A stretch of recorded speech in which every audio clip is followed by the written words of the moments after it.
தேவனை மகிமைப்படுத்தும்படியும் தேவன் தந்த கிருபைக்காய் தேவனுக்கு துதி செலுத்துகிறேன். இயேசுவின் நாமத்தில் அன்பின் வாழ்த்துக்கள். நான் பேசுகிற செய்திகள் எல்லா இடத்திலும் எல்லா செய்திகளும் அது வெறும் செய்தி அல்ல, உங்களை சந்தோஷப்படுத்துவதற்காக ஏதோ சொல்வதல்ல, அல்லது இந்த உலகத்தில் ஏதோ காரியங்களை உங்களுக்கு சாதிக்கிறதுக்கு சொல்கிற செய்தி அல்ல. இது உங்களுடைய நித்தியத்தை நிர்ணயிக்கக்கூடிய செய்தி. பரலோக ராஜ்யத்துக்கு போகணுமா போவாண்டாமா என்பதை உங்களை நியாய தீர்ப்பு செய்கிறதான ஒரு செய்தி. பரலோகத்தின் மகிமையில் எந்த நிலையை நீங்கள் அடையப் போகிறீர்கள் என்பதை முடிவு செய்யக்கூடிய செய்தி. பைபிள் ஸ்டடி மாதிரி தான் நான் செய்தியை பல சூழ்நிலையில் சொல்லுகிறேன். ஒரு நேரம் எத்தனை நேரம் சாப்பிடுவீங்க? 3 5 3, அதுக்கப்புறம் ஒரு கடி ஒரு கொடி இப்படியெல்லாம் நிறைய உண்டு. அப்போ ஒவ்வொரு நேரம் சாப்பிடணும், அது ஜீரணிக்கணும், அது ஜீரணித்தோடனே அடுத்தது சாப்பிடணும். இப்படி எத்தனையோ வருஷம் சாப்பிட்ருக்கு இல்லையா? கணக்கு பார்த்தா எவ்வளோ வருஷம் எவ்வளோ ரூபாய்க்கு சாப்பிட்ருக்கு. எதுக்கு அப்படி சாப்பிடுவோன்னா, அப்போ தான் பிள்ளை வளரும், மனுஷன் உயிர் வாழ முடியும், அவன் வளர முடியும். வாரத்துக்கு ஒருக்கா ஞாயிற்றுக்கிழமை மட்டும் தின்னா போதாது, மனசில் அவன் நினைக்கிறேன். அப்போ உலகத்தில் வாழறதுக்கு கடைசியில் மண்ணில் கொண்டு வைக்கிறதுக்கு நான் சொல்லுறது நேராக சொல்லிடுவேன், சுற்றி வளர்ச்சிக்கு நேரம் இல்லை எனக்கு. மண்ணில் கொண்டு மலர் வளையம் வச்சு இவ்வளவு தின்ன வேண்டியிருக்கு, இத்தனை நாள் தின்ன வேண்டியிருக்கு, என்னைக்கும் தின்னணுமா இன்னும் யாரும் கேட்கறதில்ல. அப்படின்னா பரலோக ராஜ்யத்துக்கு போனோம், நித்திய ஜீவனை அனுபவிக்கணும். அப்படின்னா என்னத்தையாவது தின்னணுமா? எத்தனை நாள் தின்னணும்? உங்கள் ஐடியா என்னது? 60-70 வரையும் வாழறதுக்கு டெய்லி 3 நேரம் வச்சு நீங்கள் கணக்கு பார்த்துக்கணும், மொத்தம் எவ்வளோ தடவை தின்னணும்னா. அதில் மாறி மாறி தின்னணும். காலையில் இட்லி, மத்தியானம் மீன், சாயங்காலம் சப்பாத்தி, மாறி மாறி விதமாக தின்னணும். பண்டிகை வந்தால் ஆட்டிறைச்சி, கோழி இறைச்சி, மாட்டிறைச்சி, பன்னி இறைச்சின்னு தின்னணும். இப்படி எல்லாம் இருக்குது. என்றைக்கும் ஒரு மீன் தின்னாலும் பிடிச்சல, இதெல்லாம் செய்ய வேண்டிய இருக்குது.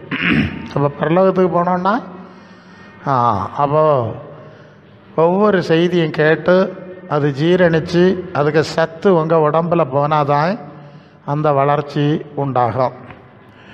அது 1ஆம் கிளாஸ் பிள்ளைகளுக்கு கொஞ்ச நாள் பாடம் எடுக்கும், கடைசியில் ஒரு பரீட்சை வச்சியும் எப்படி மார்க் வாங்குதுன்னு பாஸ் ஆகுதுன்னு பார்த்து தான் அடுத்த கிளாஸுக்கு விடணும்.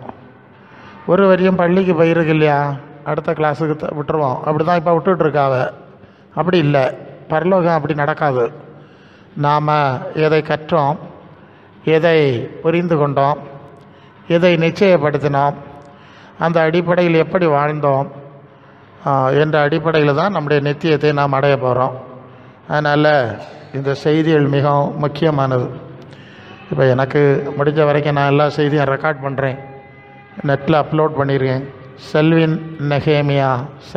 நெகேமியான்னு யூடியூப்பில் போய் டைப் பண்ணால் என்னுடைய சேனல் வரும். ஒரு 300க்கு மேலே பிரசங்கங்கள் அங்கே இருக்குது. அது பலருக்கு பயன்பட வேண்டும் என்பதற்காக தான் அந்த செய்திகளை நான் வச்சுருக்கேன். நீங்கள் வேணால் பயன்படுத்திக்கலாம், அது இன்னொரு பக்கம். என்றாலும் முடிந்த வரையிலும் எல்லா சூழ்நிலை கூட்டங்களிலும் வந்து நீங்கள் இந்த வார்த்தைகளை கற்றுக்கொள்ள வேண்டும் என்று நான் விரும்புகிறேன். அங்கே பாஸ்டர்கிட்ட சொல்லும்போது சொன்னேன், இதெல்லாம் ஒரு பைபிள் ஸ்டடி மாதிரி ஒரு பாடம். அது படித்தாச்சா, பாஸ் ஆகியாச்சா, எத்தனை பேர் அந்த பாடம் படிச்சிய, எத்தனை பேர் கேட்கல, எல்லாம் துல்லியமாக கணக்கெடுத்து அப்படியே கொண்டு போனால் தான் சரியான வளர்ச்சி உண்டாகும். அல்லது என்னைக்காவது ஒரு நாள் வாரது, அப்புறம் அடுத்தது என்னைக்காவது ஒரு நாள் வாரது, வாலும் தெரியாது தலையும் தெரியாது. இல்லை இப்படி ஆகப்படாது. நீங்கள் புரிஞ்சு கொண்டால் உங்களுக்கு நல்லது. காலையில் ஒரு செய்தியை சொன்னேன், 1-2 பேர் தான் இருந்தாங்க. அதனால் இப்போ வந்திருக்குதியே, நான் அதை கொஞ்சம் திருப்பி சொல்லணும். எபேசியர் 5ஆம் அதிகாரம் 14 - 16 வரை உள்ள வசனங்களை வாசிக்கும் போது, தூங்குகிற நீ விழித்து மரித்தோரை விட்டு இழந்துரு, அப்பொழுது அவர் கிறிஸ்து உன்னை உயிர்ப்பிப்பார் என்று சொல்லியிருக்கிறார். நீங்கள் ஞானமற்றவர்களைப் போல நடவாமல் ஞானம் உள்ளவர்களைப் போல கவனமாய் நடந்து கொள்ள பார்த்து நாட்கள் பொல்லாதவைகளானதினால் காலத்தை பிரயோஜனப்படுத்திக் கொள்ளுங்கள். வசனம் இருக்கு இல்லையா? சரி, ஏற்கனவே நான் முந்தின நாட்களில் சொன்னேன், மனுஷனை படைத்தார், அவன் தேவசித்தம் செய்யலை, அவன் மகிமை இழந்தான், நித்தியத்தை இழந்தான், மண்ணிலிருந்து எடுக்கப்பட்டாய், மண்ணுக்கு திரும்புவாயின்னு சொல்லிட்டார். முடிஞ்சு போச்சு. இன்று வரைக்கும் இங்கே நான் நேரமாக சொன்னேனே, பெரிய கணக்காக தின்னதும் குடித்ததும் எல்லாம் மண்ணில் கொண்டு வச்ச வேண்டிய நிலைமை ஆகி போச்சு. இதுதான் வாழ்க்கை, இதில் மாற்றம் கிடையாது. அது யாராக இருந்தாலும் சரிதான். இந்த நிலையில் அவன் இழந்து போன நித்தியத்தை அவனுக்கு மீண்டும் கொடுப்பதற்கு, அவன் இழந்து போன மகிமையை மீண்டும் கொடுப்பதற்கு தேவன் ஒரு சான்ஸை கொடுத்துருக்கிறார். அல்லேலூயா. வாழ்க்கைன்னா என்னன்னு சொன்னால், இழந்து போனவைகளை, நித்தியத்தை, மகிமையை மீண்டும் அடைவதற்கு கொடுக்கப்பட்டிருக்கிற ஒரு தவணை காலம். என்ன காலம்? இந்த தவணை காலத்துக்குள்ளே அதை அடையக்குள்ளே வழியை பார். சமயம் முடிஞ்சால் முடிஞ்சு போச்சு, உன் சமயம் முடிஞ்சு நீ போகலாம். அது நீங்கள் எப்படி பயன்படுத்தினாலும் சரிதான். அது இழந்து போன நித்தியத்தை அடைந்து உள்ளவருக்கு பயன்படுத்தினீர்களா, இல்லை இந்த உலகத்தில் இருக்கிற அநித்தியமான காரியங்களை அதை அடைவதற்காக ஓடி மண்ணிலே முடித்திடலாங்கிறது உங்களுடைய பாடு. அதில் யாரும் தலையிட முடியாது. ஒரு தவணை காலமாக வாழ்க்கை கொடுத்துருக்கு. அது எத்தனை நாளுன்னு தெரியாது. நீ உன் பிள்ளைகளையும் இஸ்ரவேலுக்கு காண்பாய், சமாதானத்தையும் காண்பாய்ன்னு சொல்லுவதை நீங்கள் யாரும் நம்பாண்டா. இயேசுநாதருக்கு பிள்ளையும் கிடையாது, பிள்ளைக்கு பிள்ளையும் கிடையாது. பவுலுக்கு பிள்ளையும் கிடையாது, பிள்ளைக்கு பிள்ளையும் கிடையாது. யாக்கோபு நிருபம் 4ஆம் அதிகாரம் 14ஆம் வசனத்தில் நாளைக்கு நடப்பது தெரியாது. தெரியுமா உங்களுக்கு? ஒருத்தரும் தெரியாதுல்ல? சரி, அதையாவது சொன்னீங்களே. உங்கள் ஜீவன் எப்படிப்பட்டது? தேவனுக்கு சித்தமானால் உயிரோடு இருந்தால் இன்னதை செய்வோன்னு சொல்லணும். அப்போ எத்தனை நாள் இருப்போம்னு தெரியாது. நாட்கள் பொல்லாதது. அப்போ காலத்தை பிரயோஜனப்படுத்தணும். எப்படி பிரயோஜனப்படுத்துது? அந்த நித்தியத்தை அடைவதற்கு தவணை காலம்னு சொன்னேன், பயன்படுத்திக்கிட்டால் நல்லது. அதுக்குரிய காரியங்களை பேசி கொண்டிருக்கிறேன். ஆவி, ஆத்மா, சரீரம்னு 3 விஷயம் மனுஷனுக்குள்ளே இருக்குது. உயிரை நினச்சிருக்காத நேரம் எப்போ எடுப்பாரோ தெரியாது. அதனால் அந்த உயிர் போகிறதுக்குள்ளே நம்ம செய்ய வேண்டிய காரியத்தை செய்து கண்ணா மூடுவதுக்குள்ளே முடிச்சிடணும். ஒன்றும் செய்ய முடியாது. அந்த விழிப்புணர்வு வேணாம். இந்த சரீரம் மண்ணிலிருந்து எடுக்கப்பட்டது, மண்ணுக்கு திரும்புவாயின்னு சொல்லிட்டாரு. எல்லா சரீரமும் மண்ணுக்கு தான் போகுது. அது மண்ணில் வச்சாலும் சரி தான், வேறு என்னது கட்டையில் வச்சு எரித்து தண்ணியில் கரைச்சாலும் சரி தான், சரிதானே? இதில் ஒன்று மாற்றம் ஒன்றும் இல்லை இல்லையா? இந்த மண் சரீரத்தை வச்சு தான் இந்த ஆள் இந்த படம் எல்லாம் காட்டு. அதுக்கு முத்து, பொன்னு, வெள்ளி, பட்டு, ஜிகினா, மினுக்கு என்னெல்லாம் இருக்குன்னு உங்களுக்கு தெரியும். எல்லாருக்கும் தெரியும், மண்ணில் தான் வச்ச போகிறோன்னு தெரியும். தெரிஞ்சாலும் அவ்வளோதான் செய்கிறா. ஏன் அதை செய்கிறா வேண்டாம்? அவங்களுக்கு இந்த சரீரத்தை மட்டும்தான் தெரியும், இதுக்கு மேலே ஒன்றும் தெரியாது. அதனால் அதையே பெயிண்ட் அடித்து பிரசங்கி மாறம் அப்படி தான் செஞ்சிகிட்டு இருக்காங்க. அப்போ ஆண்டவர் ஒரு வெளிச்சத்தை தருகிறார். ஒரு புதிய சரீரத்தை நான் உங்களுக்கு கொடுப்பேன். நீங்கள் ஆதாம் ஏவாள் இருந்த மாதிரி மேன்மையான அந்த முதல் சரீரத்தை உங்களுக்கு கொடுப்பேன். அது 1 கொரிந்தியர் 15ஆம் அதிகாரத்தில் நீங்கள் வந்தீங்கன்னு சொன்னால், ஜென்ம சரீரம் முந்தினது, ஆவிக்குரிய சரீரம் பிந்தினது. ஆதாமுடைய வம்சத்தில் வந்த சரீரம் இந்த மண்ணுக்கு போகிற சரீரம். 2ஆம் சரீரம் இருக்குது, அது 46, 1 கொரிந்தியர் 15:46. அது ஆவிக்குரிய சரீரம். ஒரு புதிய சரீரத்தை கொடுக்கிறேன் என்று சொல்லுகிறார். 1 யோவான் 3:2, அவர் இருக்கிற வண்ணமாக அவரை தரிசிப்பதனாலே அவருக்கு ஒப்பாக இருக்கக்கூடிய புதிய சரீரம். பிலிப்பியர் 3:21, அவர் தம்முடைய வல்லமையான செயலின்படி நம்முடைய அற்பமான சரீரத்தை இயேசுவின் சரீரத்துக்கு ஒப்பாய் மாற்றுகிற புதிய சரீரம். இப்போ புரிஞ்சுதா? அப்போ புதிய சரீரமாக்கும். உங்களுக்கு புதிய சரீரம் வேணுமா, இல்லை இந்த பழைய சரீரம் போகணுமான்னு முதல்ல முடிவெடுக்கணும். இந்த பழைய சரீரம் போதும்னு சொல்லு ஆளுவை, நீங்கள் முத்தை போடுங்க, பொன்னை போடுங்க, ஜிகினா போடுங்க, பட்டா போடுங்க, எந்த ஆலையும் போங்க. இல்லையே? அப்படி தானே எல்லோரும் போயிட்டுருக்காவ. இவளுக்கு தோண மாதிரி போவா. அப்புறம் செத்த பிறகு விண்ணக வாழ்வின் 2ஆம் ஆண்டு ஏதோ சொர்க்கத்தில் இருக்கிறது மாதிரி அங்கேது ஃபோனில் பேசினா, அவ்வளோ நான் சொர்க்கத்தில் இருக்கேன், அம்மா நான் சொர்க்கத்தில் இருக்கேன்னு ஃபோன். இப்போ அப்படியா? கள்ள கதையை பார்க்க இல்லையா? இவைகளே எல்லாத்துக்கும் எல்லாம் அப்படி தானே. அவைகளே தோணிக்கிடுது விண்ணக வாழ்வில் இருக்க ஆகலாம். இப்போ உள்ள இடம் எல்லாம் நோட்டீஸ் ஒட்டிடுது. இப்படிப்பட்ட மோசடி வலகம். இந்த படம் ஒன்றும் செல்லுபடி ஆகாது. சரி, அப்போ இந்த மண்ணு போகிறோம், மண்ணு சரீரம் போகிறோன்னா நீங்கள் அந்த லெவலில் போங்க. இல்லை அது வேண்டாம், இயேசு இருக்க மாதிரி சரீரம் வேணும்னா இதுதான் பிரச்சனை. இயேசு இருக்க மாதிரி சரீரம் வேணும், உயிரோடு இருக்கணும், நித்தியமாக இருக்கணும்னா இயேசு சொல்லு வழியில் நடந்தாகணும். அல்ல இல்லையா? கொஞ்சம் சம்ரைஸ் பண்ணி தான் பேசுகிறேன். அப்போ இயேசு சொல்லு வழியில் நடந்தாகணும், அப்படி அப்போஸ்தலர்கள் சொன்ன வழியில் நடந்தாகணும். அது சம்மந்தமான விஷயத்தை தான் சரீரத்தை பற்றி பேசிகிட்டு இருக்கேன். உயிர் போயிடும், எல்லாருக்கும் போயிடும். சரீரம் இருக்குது, அது மண்ணில் வச்சாலும் இந்த உலகத்தில் இருக்கும்போது அந்த சரீரம் ரொம்ப முக்கியமானது. அந்த சரீரம் இல்லைன்னா நம்ம வாழ முடியாது இல்லையா? சரீரம் வேணாம். அது மண்ணில் வச்சாலும் இந்த சரீரத்திலே நாம் செய்கிற செயலுக்கு ஏற்பதான் மறுமையை அடைய முடியும். ஆகவே சரீரம் ரொம்ப முக்கியத்துவம் வாய்ந்ததாக இருக்கிறது. அப்போ அந்த சரீரத்தை எப்படி கையாள வேண்டும் என்பதைத்தான் நாம் சிந்திக்கிறோம். அதில் ஒரு காரியத்தை நான் சொன்னேன். ரோமர் 12 முதல் 2 வசனம். ரோமர் 12 முதல் 2 வசனம். உங்கள் சரீரங்களை தேவனுக்கு பிரியமான பரிசுத்தமும் தேவனுக்கு பிரியமான ஜீவ பலியாக ஒப்பு கொடுக்க வேண்டும் என்று தேவனுடைய இரக்கங்களை முன்னிட்டு உங்களை வேண்டிக் கொள்கிறேன். இதுவே நீங்கள் செய்யத்தக்க புத்தி உள்ள ஆராதனை. கையடிச்சதும் பாட்டு பாடுவதும் அந்நிய பாஷை பேசுவதும் இதுதான் ஆராதனைன்னு நம்ம நினச்சிட்டு இருக்கோம். அது ஒரு பகுதி இருக்கட்டும். ஆனால் இங்கே சொல்லியிருக்க புத்தி உள்ள ஆராதனை உங்கள் வாழ்க்கையை, உங்கள் சரீரத்தில் வாழுகிற இந்த உலக வாழ்க்கையை தேவனுக்கு பிரியமான காணிக்கையாக பலியாக அர்ப்பணிக்க வேண்டும். சொல்லுறது புரிஞ்சது இல்லையா? இப்படி அர்ப்பணிக்காமல் நீங்கள் கையை காலை அடித்த ஒன்றும் பிரயோஜனம் இல்லை. அதில் 2வது விஷயம் அதுதான் மத்தேயு சுவிசேஷம் 15ஆம் அதிகாரத்தில் ஆண்டவர் சொல்வார், இந்த ஜனங்கள் தங்கள் வாயினால் என்னிடத்தில் சேர்ந்து உதடுகளால் கனம் பண்ணுறாங்க, இருதயம் என்னை விட்டு விலகி இருக்கிறது. அது 8லேருந்தே படிக்கணும், 15:8. மனுஷனுடைய கற்பனைகளை உபதேசங்களாய் போதித்து வீண் ஆராதனை செய்கிறார்கள். சரியா? அப்போ நம்முடைய வாழ்க்கையை தேவ சித்தப்படி வாழும்படி காணிக்கையாக நாம் அர்ப்பணிக்காமல் செய்கிற ஆராதனைகளை தேவன் அங்கீகரிப்பதில்லை என்பதை விளங்கி கொள்ள வேண்டும். இந்த சரீரத்தை எப்படி காணிக்கையாக அர்ப்பணிப்பது என்பது அந்த அடுத்த வசனத்திலே வாசிக்கிறோம். நீங்கள் இந்த பிரபஞ்சத்துக்கு ஏற்றபடி வேஷம் தெரியாமல் பரலோக தேவனுக்கு பிரியமும் நன்மையும் பரிபூர்ணமான சித்தம் என்னதென்று பகுத்தறியத்தக்கதாக உங்கள் மனம் புதிதாகிறதுனாலே மறுரூபமாக வேண்டும். அல்லேலூயா. இந்த உலகத்தார் இந்த சரீரத்தை எப்படியெல்லாம் பாவிக்கிறார்களோ அதுபோல் நம்ம பாவிக்க முடியாது. பரலோக தேவனுக்கு பிரியமான ரீதியிலே, அவருக்கு சித்தம் என்ன என்று பகுத்தறிந்து நடக்கக்கூடிய ரீதியிலே நாம் இந்த சரீரத்தை பாவிக்க வேண்டும் என்பதை நாம் இங்கே விளங்கி கொள்ள வேண்டும். இது மிக முக்கியமான காரியம். அல்லேலூயா. அந்த கூட்டத்துக்கு போனேன், இந்த கூட்டத்துக்கு போனேன், அந்த சாமியை கும்பிட்டேன், அது ஒன்றும் பயன்படாது. அல்லேலூயா.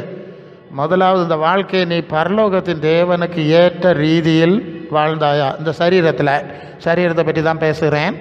ஆமாம், அடுத்தது தான் அடுத்த பகுதி நம்ம போனோம். சரி, 1 கொரிந்தியர் 3:16 சொல்லுது, நீங்கள் தேவனுடைய ஆலயமாக இருக்கிறீர்கள், தேவனுடைய ஆவி உங்களில் வாசமாக இருக்கிறது என்று அறியாத இருக்கிறீர்களா? அப்போ இந்த சரீரத்தில் நாம் இருக்கிறோம், ஆத்மாவில் இருக்கிறோம். அது பரவ பார்க்கலாம். அதில் தான் தேவ ஆவியானவர் குடியிருக்கிற ஆலயமாக இருக்கிறது. அப்போ தேவன் ஆலயமாய் குடியிருக்கிற ஒரு சரீரத்தை நாம் எப்படி பாவிக்க வேண்டும் என்கிறதை குறித்து நமக்கு நல்ல விழிப்பு இருக்க வேண்டும். ரோமர் 6ஆம் அதிகாரம் 12ஆம் வசனத்தில், அந்த வசனத்தை படி முழுசாப்படி 12ஆம் வசனத்தில் 6:12 சரீர இச்சைகளின்படி பாவத்துக்கு கீழ்ப்படியாமல் சாவுக்கு எதுவான உங்கள் சரீரங்களில் பாவம் ஆட்சி செய்யாதிருப்பதாக. இது மண்ணில் வைக்கிய சரீரம்தான், ஆனால் இதில் பாவம் ஆட்சி செய்யாதபடி அதை கையாள வேண்டியது அவசியம் என்பதை அங்கே குறிப்பிடுகிறதை நாம் பார்க்கிறோம். ஸோ இன்னும் சில வசனங்களை சொல்லணும். அது நீங்கள் 1 கொரிந்தியர் 6:15 1 கொரிந்தியர் 6:15 வந்தால் அங்கே இருக்க வசனத்தையே சொல்லிடுறேன். எனக்கு எக்ஸ்ப்ளனேஷன் அதிகமாக தேவைப்படாது. 1 கொரிந்தியர் 6 வேசியோடு இசைந்திருக்கிறவன் 6:15 உங்கள் சரீரங்கள் கிறிஸ்துவின் அவயங்கள் அறியீர்களா? அப்படி இருக்க நான் கிறிஸ்துவின் அவயங்களை வேசியின் அவயங்கள் ஆக்கக்கூடாது. அதுபோ கிறிஸ்துவின் சொந்தமான சரீரம், பரிசுத்த ஆவியானவர் ஆளுகிற சரீரம், இதை வேசித்தனமான ரீதியில் நாம் பயன்படுத்தக்கூடாது. இது ஒரு காரியமாக இருக்கிறது. 19ஆவது வசனத்தில் உங்கள் சரீரமானது நீங்கள் தேவனாலே பெற்றோம், உங்களில் தங்கியும் இருக்கிற பரிசுத்த ஆவியினுடைய ஆலயமாக இருக்கிறது. நீங்கள் உங்களுடையவள் அல்ல அப்படின்னு அந்த இடத்துல நாம் வாசிக்கிறோம். 20வது வசனம், கிரயத்துக்கு கொல்லப்பட்டீர்கள், ஆகையால் தேவனுக்கு உடையவர்களாகிய உங்கள் சரீரத்தினாலும் உங்கள் ஆவியினாலும் தேவனை மகிமைப்படுத்துங்கள். ஹல்லேலூயா. தேவனை மகிமைப்படுத்துகிற ரீதியிலே உங்கள் சரீரங்களை நீங்கள் பாவிக்க வேண்டும் என்று சொல்லுகிற ஒரு காரியத்தை நாம் பார்க்குறோம். நீங்கள் அந்த வேசியின் எங்கள் ஆக்கக்கூடாது என்ற ஒரு வார்த்தை இருந்தது. அதுக்கு விளக்கம் வேணாம்னா நீதிமொழிகள் 7:10 படிங்க பார்ப்போம். நீதிமொழிகள் 7:10 படிங்க. 7:10 வாசிங்க. அது 768 768வது பேஜில் இருக்குது, 10வது வருஷம். அப்பொழுது வேசியின் ஆடை ஆபரணம் தரித்த ஒரு தந்திரமுள்ள ஸ்திரீ போதும். சரி, அப்போ வேசியின் ஆடை ஆபரணம்னு ஒரு தனி பிரிவு இருக்குது, சரிதானே? கற்புள்ள பெண்களுக்கு ஆடை எப்படி இருக்கும், இந்த மாதிரி நடக்கிறவங்க எப்படி இருக்கும் என்று ஒரு பிரிவை பார்க்குறோம். நான் உங்களுக்கு சொல்லியிருக்கேன், பொம்பளை இருக்கிறீங்க, ஒரு கன்னியாஸ்திரி நீங்கள் பார்த்துருக்கீங்க இல்லை கத்தோலிக்க சர்ச்சில்? அந்த கன்னியாஸ்திரி போட்டிருக்கிற ட்ரெஸ்ஸு போட்டுறது, அது மாதிரி ஒரு ட்ரெஸ்ஸு போட்டால் நீங்கள் கற்புள்ள ஸ்திரீ. அதில் குறைஞ்சா எல்லாருமே அது கற்புள்ள ஸ்திரீக்கு உள்ள வஸ்திரம் கிடையாது. நான் ஷார்ட்டாக சொல்கிறேன், நான் பைபிள் முழுசும் ஆராய்ஞ்சு சபைகளுக்கு போதிக்கிறவன். இந்த உடை எப்படி இருக்க வேண்டும் என்கிறதுக்கு அவங்க தான் மாடலாக வச்சுருக்காங்க. ஏன்னா ஆதி திருச்சபையில் அப்படி தான் உடை இருந்ததுன்னு சொல்லி ஆதாரங்கள் பைபிளில் இருக்குது, இப்பவும் இருக்குது. இப்பவும் அதனுடைய சில சபைகள் அதே டைப்பில் இருக்குது, உலகத்தில் பல இடங்களில் இருக்குது. எனக்கு அவங்கள்ட்ட ஃபோட்டோஸ் எல்லாம் இருக்குது.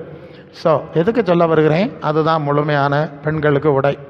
அந்த டைப்பில் முழு கவரிங், தலையை மூடியிருக்காங்க, இதெல்லாம் செஞ்சுருக்காங்க. ஏன்னா அந்த முக்காடை பற்றி கூட நீங்கள் 1 கொரிந்தியர் 11வது அதிகாரத்தில் வரும்போது, தலையை மூடிக்கொள்ளுகிற ஸ்திரீ தன் தலைவராகிய கணவரை கனம் பண்ணுகிறாள். அது கணவனை கனம் பண்ணுறதுக்கு தான் முக்காடை போடணும், கர்த்தரை கனம் பண்ணுறதுக்கு அல்ல. அப்படி அந்த வசனம் சொல்லலை. ஒரு ஸ்திரீ அது கொஞ்சம் வெளிப்படையாக சொல்லி தான் ஆகணும். ஒரு மனைவி என்று சொன்னால் கணவன் அல்லாத இன்னொரு ஆணுடைய ஒரு ஈர்ப்பு வராத அளவுக்கு அந்த மனைவி உடை அணிய வேண்டும். சிம்பிள், ஹம்பிள், முழுமையாக இருக்கணும். தலையில் பூ வச்சது, இந்த கடல் நண்டு மாதிரி ஸ்லைடு வச்சதெல்லாம் நிறைய, அது ஆனால் தலைமுடி நீளமாக இருக்கிறது பெண்களுக்கு மகிமையாக இருக்கிறது. அது 1 கொரிந்தியர் 11வது அதிகாரத்தில் இருக்குது. அப்போ அந்த மகிமை அழகை அவள் மறைக்க வேண்டும், அதுதான் அதுக்கு அடிப்படை. அதனால தான் நீங்கள் ஆதி ஆகமத்தில் ஈசாக்கை பார்த்தோன்னே ரெபேக்காள் ஒட்டகத்திலேருந்து இறங்கி முக்காடு போட்டு கொண்டாள். கணவனை தலையை கனவீனம் பண்ணுகிறாள்னு இருக்குது. தலைன்னா தலைவர் கணவர், அது மேலே அந்த வசனத்தில் இருக்குது. சந்தேகம் தான் நான் பரவாயில்ல உங்களுக்கு டீட்டெயில்டாக அதெல்லாம் படிக்கிறேன். இப்போ பொதுவான செய்தி, அந்த அவங்க முக்காடு எப்போதும் போட்டிருக்காங்கன்னு ஒரு கேள்வி வருது. அது ஜெபம் பண்ணும்போதாவது அது எதுக்கு சொல்லி அது வந்ததுனால சொல்லுகிறேன். ஒரு ஆண்களும் பெண்களும் கூடியிருக்கிற சபையில் ஜெபம் பண்ணும்போது பெண்கள் முக்காடு போடணும். ஏன்னா மற்ற ஆண்கள் இருக்காங்கல்ல, ஆண்கள் இல்லாத சூழ்நிலையில் வேண்டாம், அதுதான் முழுமை. அதுக்கு தான் நான் அதை சொன்னேன். சரி, ஸோ இதை நீங்கள் புரிந்து கொள்ள வேண்டும். அப்போ உடை எப்படி இருக்க வேண்டும், ஆபரணம் அவங்க போடுறதில்ல, ஆமாம் பெரும்பாலும் எல்லோரும் போடுறதில்ல, தெரியும். ஸோ அதெல்லாம் வேறு மார்க்கத்தாருக்கு உள்ளது, பரிசுத்த பிள்ளைகளுக்கு உரியது அல்ல என்பதை நீங்கள் அறிய வேண்டும். ரோமர் 13:14 துர்இச்சைக்கு ஏதுவாக உடலை பேணாமல் இருந்து கர்த்தராகிய இயேசு கிறிஸ்துவை தரித்து கொள்ளுங்கள், அல்லது கர்த்தராகிய இயேசு கிறிஸ்துவுக்கு ஏற்றபடி உடை அணியுங்கள் என்று சொல்லி வாசிக்கிறோம். அதுதான் நான் ஏற்கனவே சொல்லிட்டேன். கணவன் அல்லாத இன்னொரு ஆண் ஈர்ப்பு உண்டாகாதபடி ஒரு பெண்கள் உடை அணியணும். இனி ஆண்களாக இருந்தால் மனைவி இல்லாத இன்னொரு பெண், கணவன் மனைவி இதை விட்டுறணும், ஈர்ப்பு வராதபடி உடை அணிய வேண்டும். இதை அடிப்படையில் புரிந்து கொள்ள வேண்டும். இதுதான் 1 தீமோத்தேயு 2:10 சொல்லுது, தகுதியான வஸ்திரம் நாணம் தெளிந்த புத்தியினால் அலங்கரிக்கணும். அப்படி நிறைய இருக்குது கீழே. தகுதியான வஸ்திரம்னா ப்ராப்பர் ட்ரெஸ், முழுமையான உடை. அது இங்கிலீஷில் இன்ப்ராப்பர், அதான் சொன்னேன், அந்த கன்னியாஸ்திரியோட தான். ஸோ நாணம் இருக்கணுமா வேண்டாமா? பைபிள் சொல்லுது நாணம் இருக்கணும், உலகம் சொல்லுது இல்லை நாணம் இருக்கப்படாது. அது உலகம் சாத்தானுக்குள்ளே கிடக்க தான் சொன்னேன்.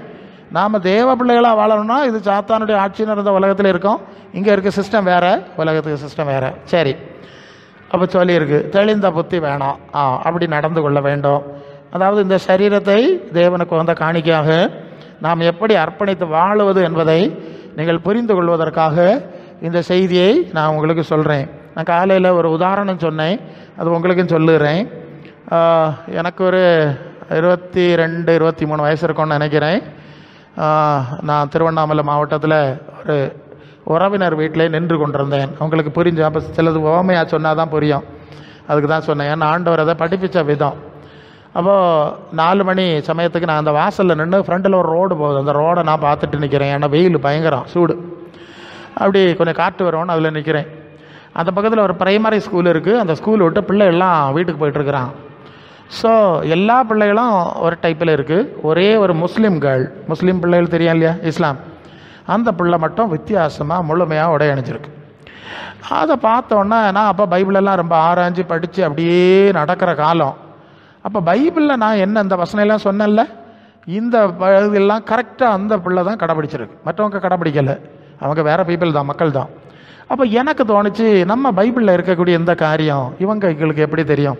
ஒரு சிறிய இச்சையோடு பார்க்கணும், விபச்சாரம் செய்தாயிட்டுன்னு ஆண்டவர் சொன்ன வசனம் உண்டு, இதெல்லாம் அவங்களுக்கு எப்படி தெரியும் அப்படின்னு நான் அந்த இதை கொஞ்சம் அப்படியே ஆய்வு ரீதியில் ஒரு ஆராய்ச்சிக்காக நான் அப்படி பார்த்துக்கிட்டே நின்னேன். ஒரு 4ஆம் கிளாஸ் பிராயம் இருக்கும்.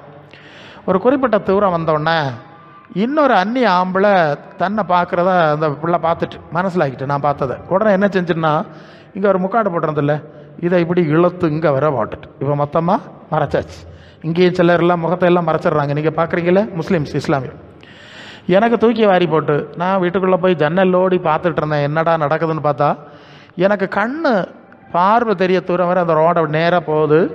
அது வரை அது இப்படி போட்டால் அது எடுக்கவே இல்லை. அல்ல, எனக்கு ரொம்ப குழப்பம். இந்த வயசில் எப்படி தெரிஞ்சது? பெற்றவர் சொல்லி தானே கொடுத்துருக்கணும். அப்போ பெற்றவருக்கு எப்படி தெரிஞ்சது? எங்கள் பைபிளில் இல்லையா இதெல்லாம் இருக்குது, எங்கள் அளவில் இது ஒன்றும் செய்யலை. அப்புறம் என்ன செய்யுது, அவங்க வேதம் எல்லாம் வாங்கினேன், குரான், ஹதீஸ், எல்லா புக்ஸு எல்லாம் தேடி பிடிச்சி அதெல்லாம் ஆராய்ச்சி பண்ணுனா அங்கே விழா வரியாக சொல்லியிருக்கு. இல்லையே, பெண்கள் இப்படி உடை அணியணும், ஆண்கள் இப்படி உடை அணியணும், இப்படி நடக்கணும், அப்படியெல்லாம் நிறைய காரியங்கள் சொல்லியிருக்கு. அப்போ தான் விளங்கிட்டு நம்ம ஆளுகளுக்கும் சொல்லியிருக்கு, நம்ம ஆளுகள் செய்ய மாட்டாவ. ஏன் தெரியுமா? இப்போ தான் விஷயத்துக்கு வரோம்.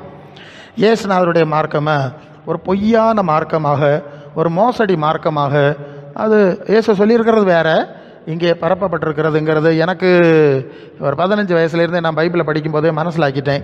இயேசுவின் மார்க்கத்துக்கும் அங்கே சொல்லியிருக்கிறதுக்கும் இங்கே நடக்கிறதுக்கும் சம்மந்தம் கிடையாது. நான் ஒரு 15 வயசு இருக்கும். நான் சர்ச் ஆஃப் சவுத் இந்தியா சொன்னேன், நாட்டையர் பேரன். அங்கே நாட்டையருக்கு விரோதமாக ஒரு கலகம் பண்ணாங்க. அதனால் நான் சர்ச்சுக்கு போகாமல் இருந்தேன். அப்படி இருக்கும்போது தான் பைபிளை படிக்க வேண்டும் என்ற ஒரு உணர்வு உண்டாகி நான் பைபிளை படிக்கும்போது பைபிளில் இருக்கக்கூடிய இயேசுவின் போதனைக்கும் அப்போஸ்தலருடைய போதனைக்கும் அன்று நான் சபையில் பார்த்த நடவடிக்கைக்கும் சம்பந்தம் இல்லை, அது வித்தியாசமாக இருந்தது மாதிரி எனக்கு தெரிஞ்சது. அப்போ நான் இதெல்லாம் வச்சு பைபிளை படிக்கிறதும் ஜெபம் பண்ணுறதுமா தொடருகிறேன். எங்கள் வீட்டுக்கு எங்கள் பாஸ்டர், நாட்டையர்னு சொல்லுவாங்கல்ல, சர்ச் பாஸ்டர் வருவார். அவர் ஹவுஸ் விசிட் வரும்போது எங்கள் அம்மா சொல்லுவாவ, இந்த பையன் கோயிலுக்கு வர மாட்டான், இவன்கிட்ட நீங்கள் கொஞ்சம் பேசணும். அப்போ நானும் நாட்டையரம் உட்காந்து பக்கத்தில் பேசிகிட்டு இருந்தோம். அப்போ நான் கேட்டேன், நான் பைபிளை வாசித்தேன், அங்கே இயேசு சொல்லியிருக்கிற விஷயம், அவருடைய சீடர்கள் சொல்லியிருக்கிற விஷயம் ஒன்றும் நம்ம கிறிஸ்தவ மார்க்கத்தில் இல்லை, இங்கே வேறு என்ன இல்லாமல் இருக்குது, இதுக்கு வித்தியாசம் தெரியுதுன்னு சொன்னேன். அப்போ அந்த பாஸ்டர் சொன்னார், ஓகே, பைபிளை படிக்கும்போது எல்லாருக்குமே அப்படி தான் தோணுது. அவர் உண்மையை சொன்னார், எல்லாருக்குமே அப்படி தான் தோணுது, பைபிளில் இருக்கிறது மாதிரி நம்ம மார்க்கம் இல்லையேன்னு தோணுது. அதுக்கு என்ன காரணம்னா, இந்த ஒரே பைபிள் தான் எல்லாரும் வச்சுருக்காங்க. ஆனால் ஒவ்வொருத்தரும் அவரவர் புரிந்த அடிப்படையில் ஒவ்வொரு பாரம்பரியமாக செயல்படுகிறார்கள். கத்தோலிக்கர்களும் ஒரு பாரம்பரியம், சிலையை வணங்கப்படாதுன்னு இங்கே எழுதியிருக்கோம், அவை அதை செய்து வச்சுட்டு இருப்பாங்க, சரியா? சிஎஸ்ஐக்காரர்களுக்கு அடுத்தது சால்வேஷன் ஆர்மி, லுதரன், நிறைய பிரிவு இருக்குது, ஏசு நாமம், பெந்தெக்கோஸ்தே பிரிவு, ஒவ்வொரு சபைக்கும் ஒவ்வொரு பாரம்பரியம் இல்லையா? ஒன்று வடக்கு, ஒன்று தெற்கு, எல்லாம் பார்க்குது. நாம் சிஎஸ்ஐ சபையினுடைய பாரம்பரியத்தை பின்பற்றுகிறோம்னு சொன்னார். நல்ல கவனிங்க, ஒரே பைபிள், நிறைய நம்பிக்கை, நிறைய பாரம்பரியம், ஒவ்வொன்றும் ஒவ்வொரு வழியில் போகுது, நம்ம வழியில் போகிறோம், அது சிஎஸ்ஐ பாரம்பரியம். அப்போ நான் கேட்டேன், அப்போ இயேசுநாதர்கிட்ட போனோன்னா எந்த பாரம்பரியத்திலோடி போனோம்? நிறைய பாரம்பரியம் இருக்கு இல்லையா? இயேசுநாதர்கிட்ட போனோம், இது எதிலோடி போகிறது? அல்லது இயேசுவும் அவருடைய அப்போஸ்தலர்களும் காட்டின ஒரு பாரம்பரியம் பைபிளில் இருக்குல்ல, மாதிரி, அது எங்கே இருக்குது? அவருக்கு பதில் சொல்ல முடியலை. அவர் சொன்னார், தம்பி, நீ கற்று நிச்சயித்து கொண்ட வழியில் நிலைத்திருன்னு ஆண்டவர் நமக்கு அனுமதி தந்திருக்கிறார். நீ என்ன புரிந்து கொண்டே அதில் நீ செல்லலாம், உனக்கு உரிமை இருக்கிறது. அதுக்கு மேலே அவர் கண்டினியூ பண்ணல, ஜாம் பண்ணிட்டு போயிட்டார். நான் திருப்பியும் ஜெபம் பண்ணேன், இந்த பாரம்பரியங்களை போய் சிக்க விரும்பலை. எனக்கு இப்படி படித்ததுனால எல்லாமே நான் வித்தியாசமாக தான் படித்தேன். அதை பற்றி பேசுவதற்கு தேவன் எனக்கு அதிகாரம் தந்ததுனால தான் இங்கே தமிழ்நாட்டில் விட கேரளத்தில் மலையாளத்திலும் இந்த செய்தியெல்லாம் உலகம் முழுதும் போகுது.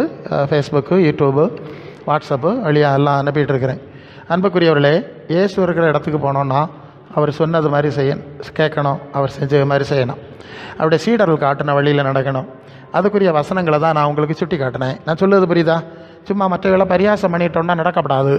கிறிஸ்தவ மார்க்கம் ஒரு மோசடி மார்க்கமாக போனதுக்கு காரணம் என்னன்னு சொன்னால், அதில் இருக்க சில வசனங்கள், உதாரணமாக அவருடைய நாமத்தின் மேல் விசுவாசம் உள்ளவர்களாகி அவர்களை ஏற்றுக்கொண்டவர்கள் எத்தனை பேரோ அத்தனை பேரும் தேவனுடைய பிள்ளைகளாகும்படி அதிகாரம் கொடுத்தாருன்னு யோவானில் வாசிக்கிறோம் இல்லையா? 1ஆம் அதிகாரத்தில் 3:16 சொல்லுது, தேவன் தம்முடைய குமாரனாக இயேசு விசுவாசிக்கிறவன் எவனோ அவன் கெட்டு போகாமல் நித்திய ஜீவனை அடையும்படி அவரை தந்தருளி உலகத்தில் இவ்வளவாய் அன்பு கூர்ந்தார். அப்போ இயேசுவை கடவுளாகவோ கடவுளின் குமாரனாகவோ விசுவாசித்தால் உடனே அவள் தேவ பிள்ளை ஆயிடுவாவ, பரலோகத்துக்கு போயிடுவாவேன்னு ஒரு நம்பிக்கை. அந்த வசனம் இருக்குது, உண்மைதான். அது தலைப்பு வசனம், நான் உங்களுக்கு சொல்லியிருக்கலாம். அது எப்படி தேவ பிள்ளையாக வாழுறதுங்கிறது இன்னும் நிறைய விஷயம் இருக்குது. இது தலைப்பு, அவரை ஏற்றுக்கொண்டவர்கள் தேவ பிள்ளைகள், அவருடைய சுவிசேஷத்தில் நடக்கிறவர் தேவ பிள்ளைகளுங்கிறது பொதுவான செய்தி. இங்கே ரோமருக்கு எழுதின நிருபம், ஆமாம் 6ஆம் அதிகாரம் 1ஆம் வசனத்தில் வந்தீங்கன்னு சொன்னால், அதுக்கு முன்னே ஒரு வசனத்தை பார்ப்போம். ரோமர் 3:24 படிங்க. ரோமர் 3:24 நீங்கள் படிக்கும்போது என்ன படிக்கிறீங்க? கிருபையினாலே இலவசமாய், கிருபையினாலே மீட்பை கொண்டு நீதிமான்கள் ஆக்கப்பட்டீர்கள். சரி போதும், இலவசம், கிருபையினாலே நீதிமான்கள் ஆக்கப்பட்டீர்கள். இப்போ இதில் என்ன தெரியுதுன்னா, ஒன்றுமே செய்யாண்டாம், சும்மா விசுவாசத்தை மட்டும் போதும், நாம் நீதிமான்கள் ஆகி விடுகிறோம். எபேசியர் 2:5 படிங்க. அந்த வசனங்களை உங்களுக்கு விளக்கிடுறேன். எபேசியர் 2:5 படியுங்கள். அங்கே படிக்கும்போது அக்கிரமங்களினாலும் கிறிஸ்துவுடனே கூட உயிர்ப்பித்தார், கிருபையினால் ரட்சிக்கப்பட்டீர்கள். 8 படிங்க. கிறிஸ்து இயேசுவுக்குள் தயவினாலே கிருபையின் மகாபேன்மையினாலே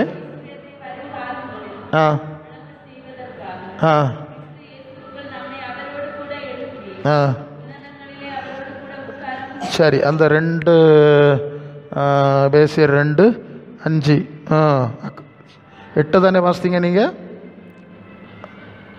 8 கிருபையினால் விசுவாசத்தை கொண்டு ரட்சிக்கப்பட்டீர்கள், இது உங்களால் உண்டானதல்ல, ஈவு. அப்போ இந்த வசனம் எல்லாம் என்ன சொல்லுதுன்னா, இயேசுவை விசுவாசித்தால், இயேசுவை ஆராதித்தால் நாம் தெய்வ பிள்ளை ஆயிரும், இலவசமாய் கொடுக்கப்படுகிறது என்பது இந்த செய்தி. அது உண்மை. அது என்ன இலவசம்னா, நாம் ஆண்டவர்கிட்ட வரும்போது நம்மகிட்ட ஒன்றும் கிடையாது, பாவியெல்லாம் வந்தோம், ஒன்றும் இல்லை, ஒரு கிரியை இல்லை, ஒரு தகுதி இல்லை, நம்மை ஆண்டவர் ஏற்றுக்கொண்டார். அல்ல சரிதானே? இதைத்தான் பல இடத்துல இந்த வசனங்கள் இப்படி வருது. ஏற்றுக்கொண்டார், கிருபையினால் ரட்சிக்கப்பட்டோம், எத்தனையோ பேர் இப்படி வெளியே கிடக்கிறார்களே, நமக்கு தேவன் தந்தார், உண்மை. இனி அடுத்தது என்னது? அதை தொடர்ந்து நாம் என்ன செய்யணும்? ரோமர் 6:22 படியுங்கள். நீங்கள் இப்பொழுது பாவத்திலிருந்து விடுதலையாக்கப்பட்டு தேவனுக்கு அடிமையிலானதினால் பரிசுத்தமாதல் கிடைக்கும் பலன், முடிவோ நித்திய ஜீவன். அப்போ சரியா? இப்போ பாவத்திலிருந்து விடுதலையாக்கப்பட்டு தேவனுக்கு அடிமையாகணும், தேவ சித்தம் செய்யணும். அதான் தேவ சித்தம் செய்யுதுன்னு சொன்னேன். அப்போ தான் தேவனுக்கு ஏற்ற பரிசுத்தம் வரும். சரிதானே? தேவ சித்தம் செய்தால் தானே தேவனுக்கு ஏற்ற பரிசுத்தம் வரும். அதுக்கப்புறம் நித்திய ஜீவன் கிடைக்கும். மத்தேயு 7:21 பரலோகத்தில் இருக்கிற பிதாவின் சித்தப்படி செய்கிறவனே பரலோக ராஜ்யத்தில் பிரவேசிப்பான், இல்லாமல் என்னை கர்த்தாவே கர்த்தாவேன்னு ஆராதிக்கிறவன் பரலோகத்துக்கு வரமாட்டான். என் நாமத்தில் பேய் விரட்டி நோய் குணமாக்கி தீர்க்க தரிசனம் சொன்னவர்களும் உங்களை அக்கிரம செய்யக்காரர் என்று சொல்வேன். சரிதானே? இருக்கா வசனம்? அப்போ பிதாவின் சித்தம் இயேசுவை ஏற்றுக்கொண்டது நல்லது, விசுவாசிக்க வேண்டியது அவசியம். அவருடைய சிலுவையின் பாவ நிவாரண பலியாகிய சிலுவையின் மூலம் பாவ மன்னிப்பை பெற்றுக்கொண்டது உண்மை, அவசியம். அதோட நிறுத்திட முடியாது இல்லையா? அடுத்த எல்லைக்கு போனோம். அதுதான் சபையினுடைய காரியம். அப்போ நீங்கள் விளங்கிக் கொள்ளணும். இப்படி அநேகர் அப்படியே ஒரு வட்டத்தை போட்டு நாங்கள் எல்லாம் பரலோகத்துக்கு போகிறோன்ட்டு அப்படியே சிஎஸ்ஐ சபையில் பார்த்தீங்கன்னா கடைசி வரை ஒரு பாட்டு பாடுவாங்க. என்ன பாட்டு தெரியுமா? நான் பாவிதான் ஆனாலும் நீர் மாசற்ற ரத்தம் சிந்திரி. கேட்டிருக்கீங்களா அந்த பாட்டு? கேட்கலையா? நான் பாவிதான், ஆனாலும் நீர் மாசற்ற ரத்தம் சிந்தி நீர். கேட்டிருக்கீங்களா? எப்பவும் பாடுவாங்க, அடிக்கடி பாடுவாங்க. சாவுதர நான் பாவிதான்னு பாடிடுவாங்க. சரியா? அவங்களே பாடிட்டாங்க, அவங்கள பற்றி அவங்களே சொல்லியாச்சு. இப்போ செத்த பிறகு அடக்கத்துக்கு பாக்ஸில் வச்சுருக்கோம். அப்போ ஒரு பாட்டு பாடுவாங்க.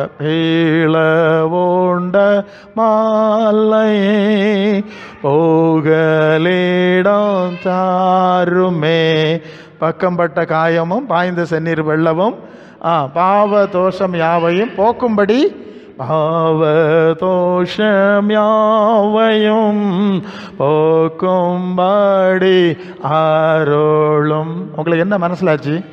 சாவுதர பாவிதான்னு நான் பாவிதான், நான் பாவிதான். செத்த பிறகு சில எங்களுக்கு புகலிடம் தாருமே. அடுத்தது என்ன பிரசங்கம்னா, சிலுவையில் ஒரு கள்ளம் வலது பக்கம் இடது பக்கம் நின்னானா, ஒருத்தனிட்ட இன்று என்னுடன் பரதீசில் இருப்பாயின்னு சொன்னாராம். அதை இவனை பரலோகம்னு திருத்திட்டானுவன். அப்போ சிலுவை கள்ளம் மாறும் கள்ளியெல்லாம் பரலோகத்துக்கு போகிறாவ. இப்போ என்ன ஆச்சு? பரலோகங்கிறது பாவிகளுக்கு ராஜ்யமா? எங்கேயாவது இருக்கா? அவங்களால வளர்க்க முடியுமா? இப்படியாக்கம் உபதேசங்களை கொண்டு போகிறது. வாசனை எல்லாம் இருக்குது, அது உண்மை. அது ஒவ்வொரு எல்லைக்கு சொல்லி இருக்குது, அடுத்தது போண்டியது இருக்குது. இப்படி குழப்பி ஒரு முட்டாள் மார்க்கம். சாவுதர பாவியாக இருந்து இவன் பரலோகத்துக்கு போகிறான். நல்ல கதை அல்ல இல்லையோ? சிலுவைக்கெல்லாம் பாதாளத்துக்கு போனானா, இன்று என்னுடன் பரதீசில் இருப்பாய் ஆண்டவர் சொன்னதானே. அன்னைக்கு எங்கே போனார் ஆண்டவர்? அது 1 பேதுரு 3:18 படித்தா அவர் எங்கே போனார்? நோவா கால ஆவிகளை சந்தித்தாருன்னு இருக்கு. சரிதானே? நோவா கால ஆவிகள் பாதாளத்தில், மேல் பாதாளத்தில் இருந்தாங்க. சரிதானே? இதுதானே அவங்களே அப்படிதான் சொல்லுவாங்க. நிச்சயா விசுவாச பிரமாணம்னு ஒன்று இருக்கு. நம்முடைய நோதர் இயேசு கிறிஸ்துவை விசுவாசிக்கிறேன், அவர் எப்படி பிறந்தார், அப்படி பிறந்தார், அவர் சிலுவையிலே அவர் மரித்து அடக்கம் பண்ணப்பட்டு பாதாளத்தில் இறங்கினார், 3ஆம் நாள் உயிரோடு எழுந்தார், இப்படி தானே சொல்லுவாங்க. விசுவாசம் பாதாளத்தில் தானே இறங்கினார். பின்ன எங்கடா அவர் பாதாளத்தில் இறங்கினார்? சிலுவைகளை அங்கே தானே கூட்டிகிட்டு போயிருக்கணும். அப்புறம் எங்கே பரலோகத்துக்கு போனார்? இதெல்லாம் தெரியாது, எல்லாம் குழப்பிடுது. இப்படி பெருங்கூட்டம் இயேசுவேன்னு கூப்பிட்டுட்டு எங்கே போய் சேரவன் நமக்கு தரல. இதெல்லாம் மோசடி. அதனால் இதெல்லாம் இருக்காது உண்மை. அது 1ஆம் கிளாஸ். அடுத்தது போக வேண்டிய நிறைய இருக்குது. சரி, இங்கே 1 பேதுரு 1:17-16 படிங்க. அவர் உங்களை அழைத்தவர் பரிசுத்தராக இருக்கிறது போல நீங்கள் உங்கள் நடவடிக்கைகள் எல்லாவற்றிலும் பரிசுத்தராக இருங்கள். நான் பரிசுத்தர், நீங்களும் பரிசுத்தராக இருங்கள் என்று 15-16 சொல்லியிருக்கிறதே. நீங்களும் பரிசுத்தராக இருங்கள் என்று எழுதியிருக்கிறது. அப்படியா? இது வேண்டாமா? சிலுவை கள்ளமாக இருக்கின்ற வசனம் வேண்டாம் இல்லையா? பரிசுத்தமாக இருக்கணும். பரிசுத்தம் இல்லாமல் தரிசிக்க முடியாதான். எபிரேயர் 12:14 பரிசுத்தம் இல்லாமல் ஒருவன் தேவனை தரிசிப்பதில்லை. சரிதானே? 12:14. ஓகே. அப்போ இதெல்லாம் யாருக்கு வச்சிருக்கு? இது எல்லாமே இருக்குது. இப்படி முட்டாள் மார்க்கங்கள் நிறைய இருக்குது. அதனால் இதை பார்த்து நீ ஏமாறப்படாது. சரியா? அப்போ கிருபைன்னு சொன்னால் என்னது? இலவசமாய் நமக்கு முதலாவது ரட்சிப்பை கிருபையாக தர்றார். அடுத்தது நம்ம கிரியை செய்யணும். என்ன செய்யணும்? என்ன கிரியை செய்யணும்? அது மத்தேயு 6:33. முதலாவது தேவனுடைய ராஜ்யத்தையும் அவருடைய நீதியையும், தேவனுடைய நீதியை தேடணும். எந்த நீதியை தேடணும்? தேவனுடைய நீதியை தேடணும். மத்தேயு 11:28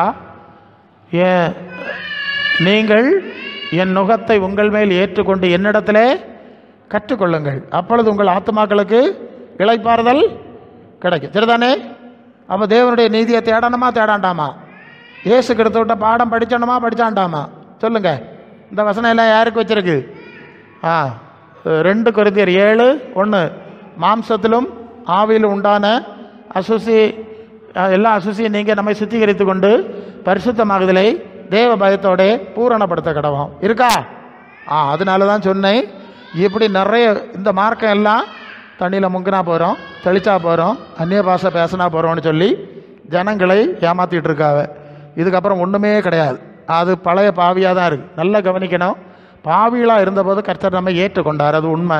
ஆனால் பாவிகளாக இருக்கிறதுக்காக வேண்டி நம்ம கூப்பிடலை இல்லையா? நீ பாவிகளை மனம் திரும்ப அழைக்க வந்தேன். அந்த வசனம் எப்படி சொல்லல? தேவன் எவர்களை அழைத்தாரோ அவர்களை 30 ரோமர் 8:30 எவர்களை முன்குறித்தாரோ அவர்களை அழைத்தார், எவர்களை அழைத்தாரோ அவர்களை நீதிமான்களாக்கினார், எவர்களை நீதிமான்களாக்கினாரோ அவர்களை மகிமைப்படுத்தினார். அல்லேலூயா. எத்தனை ப்ராசஸ் இருக்குது பற்றியெல்லாம்? இதெல்லாம் இருக்குது. நீங்கள் படித்தனா இதை படித்து பாஸ் ஆனாதான் அந்த பரலோகத்துக்கும் அந்த பரலோகத்தில் உள்ள மகிமைகளை நாம் அடைய முடியும். இப்போ புரியுதா? நான் கத்தோலிக்கனாக்க, நான் சிஎஸ்ஏக்காரனாக, நான் பெந்தேகோஸ்தேக்காரனாக, நான் முங்கினவனாக்க, நான் தெளிச்சவனாக்கன்னா நடக்காது. இல்லையா? அதுக்கு ஒரு தகுதி இருக்கு. முதலாவது அது என்னது? கலாத்தியர் 4:19 கிறிஸ்து உங்களில் உருவாகுமிடவும் கற்ப வேதனைப்படுகிறேன். சரியா? கிறிஸ்து உங்களில் இயேசுநாதரை ஆராதிக்கிறதை பற்றி பேசல, இயேசு நமக்குள்ள உருவாகணும்னு சொல்லியிருக்கு. இப்போ புரியுதா? அவ நமக்குள்ளே உருவாகிறார் முதலாவது. அடுத்தது எபேசியர் 4:11 தேவகுமாரனாகி பெற்றோம் விசுவாசத்திலும் அறிவிலும் ஒருமை பெற்றவர்களாகி கிறிஸ்துவின் நிறைவான வளர்ச்சியின் அளவுக்கு தக்க பூரண புருஷராகும் வரைக்கும். இப்போ புரியுதா? அவர் சபை பரிசுத்தவான்கள் சீர்பருந்து பொருட்டு சபையின் பக்தி விருத்திக்காக சிலரை அப்போஸ்தலரை ஆக, மெய்ப்பொருளாக, தீர்க்கதரிசிகளாக, மெய்ப்பொருளாக, போதகர்களாக, சுவிசேஷர்களாக ஏற்படுத்தினார். நாம் இனி குழந்தைகளாக இராமல், அந்த வார்த்தை அங்கே இருக்கும் பார்த்துடுங்க, குழந்தைகளாக இராமல் மனுஷருடைய சூதும் வஞ்சிக்கிறதுக்கு ஏதுவான பலவிதமான காற்றுகளினாலே அங்கேயும் இங்கேயும் வட்டம் கறங்கி வண்டியை எடுத்துகிட்டு மாவடி, தென்னை அடி, பனை அடின்னு சுற்றிட்டு நடக்காமல் இருக்க இடத்துல இருந்து கையில் இருக்க பைபிளை வாசித்து இயேசு அவருடைய சீடர்களும் என்ன சொல்லியிருக்காங்கன்னு பார்த்து அதிலே நடந்து அவருக்குள் எல்லாவற்றிலும் வளருகிறவர்களாக இருக்கும்படி சபையை வச்சார். அப்போ சபை என்னத்துக்கு வச்சிருக்கு? நீங்கள் வந்து 2 பாட்டு பாடி கையடிச்சுட்டு போங்க அப்படியா நாங்கள் சொல்லணும்? அது கொஞ்சம் எல்லாம் தெரிஞ்சாச்சு இல்லையா? போகிறேன் எம்படம் போகிறேன் மக்களே அப்படி சொல்ல முடியுமா? பாஸ்டர் மாதிரிலாம் தனக்க மக்களாக என்னத்தை இல்லாமோ படிப்பிச்சாவ. அப்போ உங்கள் மக்களை எல்லாம் இவ்வளோ படிப்பிச்சதே இல்லையா? உங்கள் சபைக்கு வர விசுவாசிகளுக்கு ஒன்றும் படிப்பிச்சாண்டாமா? பரலோகத்துக்கு உலகத்தில் காரியத்தில் இப்படியெல்லாம் நிற்கிதியா? நீங்கள் பரலோகத்துக்கு போகிற படித்தாண்டாமா? படித்தானோ? அதாக்க சபைக்க வேலை இல்லையா? அதனால தான் அந்த செய்திகளை மற்றவங்க சொல்லாத விஷயங்களை கொஞ்சம் அழுத்தி சொல்லுது. ரோமர் 6:1 படிங்கள். ரோமர் 6:1 ஆகையால் என்ன சொல்லுவோம்? கிருபை பெருகும்படி பாவத்திலே நிலை நிற்கலாம் என்று சொல்லுவோமா? கூடாது. பாவத்துக்கு மரித்தனா அதில் எப்படி போல இல்லை பத்தியலா எல்லாம் பவுல் தான் சொல்லியிருக்கார். விசுவாசத்தை பற்றி சொன்னார். ஆமாம், கிரியை இல்லாமல் விசுவாசத்தினாலே ரட்சிக்கப்படுறோன்னு பவுல் எழுதின செய்தி இருக்கு. ஆண்டவட்ட வரும்போது ஒன்றும் தான் இல்லையே, அதை பற்றி பல இடத்துல சொல்லியிருக்கு. இப்போ சொல்லுறாரு வெறும் கிருபைன்னு சொல்லிட்டு இருக்க முடியுமா? வீட்டுக்கு ஒரு பிச்சைக்காரன் வந்தான், நான் சொல்லியிருப்பேனா? அரை மணி நேரம் சத்தம் போட்டால் 1 ரூபா போடுவிய, 50 பைசா போடுவிய. அது என்ன பிச்சைக்காரனை கொடுக்குது? சாயங்காலம் பிள்ளைகள் வரோம், ஸ்கூல் விட்டு வரோம், அந்த கதவை சவுட்டி உடச்சி வீட்டுக்குள்ளே வரோம், பாஞ்சு வரோம், கவனம் இல்லாமல் வச்சா பட்டாருன்னு ஒரு அடி. இங்கே வந்து செல்ஃபில் வச்சுருப்போம், அது ப்ரெட்டா கேக்கா என்னத்தையெல்லாம் வாங்கி வச்சுருப்பதே பிள்ளைகள் சாப்பிடணும். அதுவை பிடிச்சி செல்ஃபில் இழுத்து போட்டு தின்னுது. நம்ம தள்ள சத்தம் போடுவாளே, தம்பிக்கு வேணும் தங்கச்சிக்கு வேணும், யார் கேட்குது? அது பிள்ளைகள். அது அவ்வளோ உரிமையாக எடுத்துகிட்டு போகுது இல்லையா? பிச்சைக்காரன் வெளியே 2 பாட்டு பாடி அரை மணிக்கு பாடி 1 ரூபா வாங்கியிருக்கான். இதுதான் கிருபைக்கும் கிரியைக்கும் அவ்வளோ வித்தியாசம் இல்லையா? அப்போ இனி தேவ சித்தம் செய்யணும், தேவ வசனங்களை பார்க்கணும். அதை நிறைய வசனங்கள் சொல்லிகிட்டு இருக்கேன். அடுத்து செய்யணும். அப்படி செய்து கடைசியில் வெளிப்படுத்தல் 22:12 இயேசு சொல்கிறார், இதோ நான் சீக்கிரமாய் வருகிறேன், அவன் கிரியைக்கு தக்கதாய் நான் அளிக்கிற பலன் என்னோட கூட வருகிறது சொல்லியிருக்கா. அப்போ சிலுவக்கள்ளமாருக்கு லெவல் எப்படி இருக்கும்? லட்சணம் எப்படி முடியும்? கிரியைக்கும் கிரியை என்னன்னு பட்டியலை போட்டால் என்ன இருக்கும்? ஒன்றும் இருக்காது, முட்டை சைபர். அது 1 பேதுரு 1:17 பட்சபாதம் இல்லாமல் அவன் கிரியைக்கு தக்கதாக பலனளிக்கிறவரை பிதாவாக தொழுது கொண்டு வருகிறபடினாலே இங்கே பயத்துடனே நடந்து கொள்ளுங்கள், அவன் கிரியைக்கு தக்க பலன் கொடுப்பார். சரிதானே? கலாத்தியர் 6:7 மனுஷன் எதை விதைக்கிறானோ அதை தான் அறுப்பான். ரோமர் 2:6 தேவன் அவனவன் கிரியைக்கு தக்கதாக பலன் கொடுப்பார். இப்படி எழுதிக்கிட்டு தான் 4ஆம் அதிகாரத்தில் வந்து கிருபை இல்லை, கிருபைனாலே ரட்சிக்கப்படுறோன்னு எழுதினார். அது உண்மை, அது ஒன்றா அனுபவம். 2ஆம் அதிகாரத்தில் எழுதியாச்சு கிரியைக்கு தக்க பலனை கொடுப்பாருன்னு. சரிதானா? அது 2 Corinthians 5:10 மாம்சத்தில், அந்த வார்த்தை முக்கியம், நல்ல கவனிங்க. மாம்சத்தில் 1 Corinthians 2:10 2 Corinthians 5:10 2 Corinthians 5:10 மாம்சத்தில் அவனவன் செய்த நன்மைக்காவது தீமைக்காவது தக்க பலனடையும்படி கிறிஸ்துவின் நியாயாசனத்துக்கு முன்பாக நிற்க வேண்டும். அப்போ மாம்ச சரீரத்திலே நான் வாழ்ந்தபோது செய்த செயல்கள் அதான் முக்கியம். அப்போது அதனால தான் அந்த மாம்ச சரீரத்தை நாம் எப்படி காணிக்கையாக வைக்கணும், தெய்வச்சித்தம் செய்யணும், அப்படி போனோங்கிறத நான் சொல்லுறதுக்கு காரணம், மாம்சத்தில் வாழ்ந்த காலத்தில் செய்த செயலுக்குரிய பலனை ஆண்டவர் கொடுப்பார் என்ற வசனம் இருக்கிறதுனால தான் அப்படி சொன்னேன். அல்லேலூயா. அப்போ நம்ம எப்படி இருக்கணும்? நம்முடைய வாழ்வு எப்படி இருக்கிறது, நாம் எப்படி இருக்க போகிறோம் என்கிறத இந்த நாளிலே தெளிவாக நாம் சிந்தித்து கொள்ள வேண்டும். அல்ல அப்படி இல்லாமல் சும்மா ஏதோ கூட்டத்துக்கு வந்தோம், வரியத்துக்கு ஒருக்கா 6 மாதத்துக்கு ஒருக்கா வந்தோம், இப்படி எல்லாம் போயிட்டு இருந்தால் முடியாது. இதெல்லாம் கேட்டு படித்ததுக்காக பள்ளியை வச்சுருக்கு. டெய்லி போனோம், அங்கே ஆஜர் எடுக்காவ, அட்டண்டன்ஸை பற்றி இல்லைன்னா பரிச்சை எழுத முடியாதுன்னெல்லாம் சொல்லுவாங்களாம். அதோட மேலே பரலோகத்துக்கு போகிற இடத்துக்கு அட்டண்டன்ஸ் எடுக்கப்படாதா, ஆஜர் எடுக்கப்படாதா? உலகத்தில் போகிறதுக்கு எல்லாம் பயங்கர கண்டிப்பு.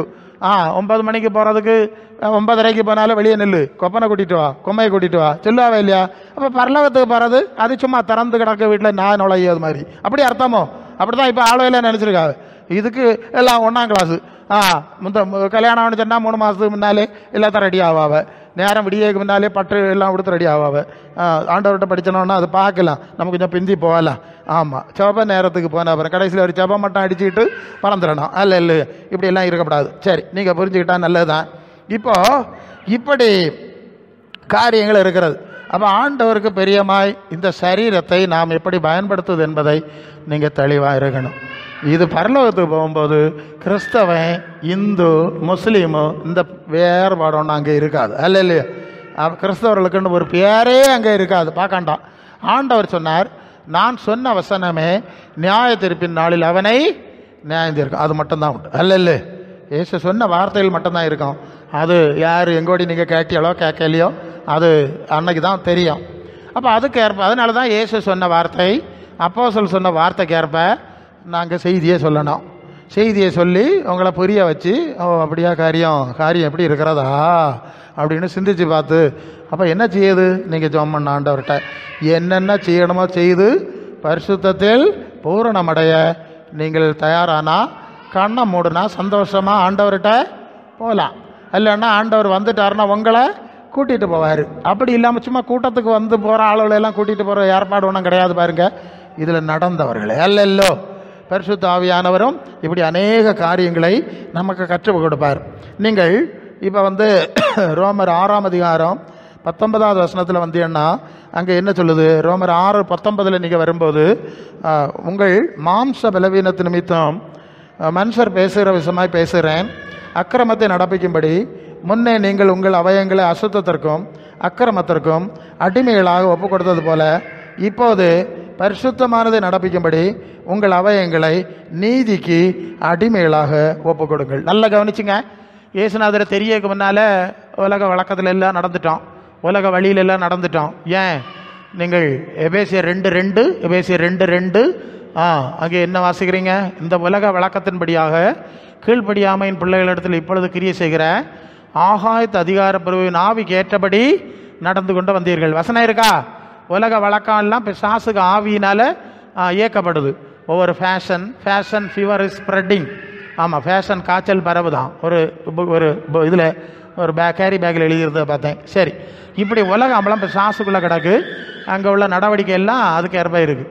அதை நம்ம காப்பி அடித்து நடந்தோம். நமக்கு தெரியாது, நமக்கு உலகம் தெரிஞ்சது, உலகத்தர மாதிரி நடந்தோம். இப்போ ஆண்டவர் இதெல்லாம் சொல்லி தராரு, இப்படியாகும் உலகம் வேறு, நான் உங்களை கூப்பிட்ருக்கேன். அதனால் இனி நீங்கள் எப்படி இருங்க? ஒரு காலத்தில் நீங்கள் இந்த உலகத்தின் வழியிலெல்லாம் எப்படி துணிஞ்சு பணத்தையும் செலவாக்கிட்டு தலைகளாக நடந்தே இல்லையா? அது மாதிரி இனி பரிசுத்தமானதை நடப்பிக்கும்படி நீங்கள் துணிஞ்சு பரிசுத்தமான காரியத்தில் நடக்கணும். வைராக்கியமாக நேர தலைகளை நேர தலைகளை நடக்கணும். அதான் முன்னால் வருது. இந்த கத்தோலிக்க மார்க்கத்தில் கன்னியாஸ்திரியாக போகிறாங்கல்ல, அவங்க முதல்ல வாழ்க்கையில் வாலிபத்தில் வாழும்போது எப்படி வாழ்ந்தாங்க தெரியுமா? உலக மக்களை மாதிரி தான் வாழ்வாங்க, எல்லாரும் மாதிரி தான் வாழ்ந்தாங்க. பிறகு அங்கே ஒப்படைச்சோடனே அங்கே போய் தான் எல்லாத்தையும் தலைகளாக மாற்றினாங்க.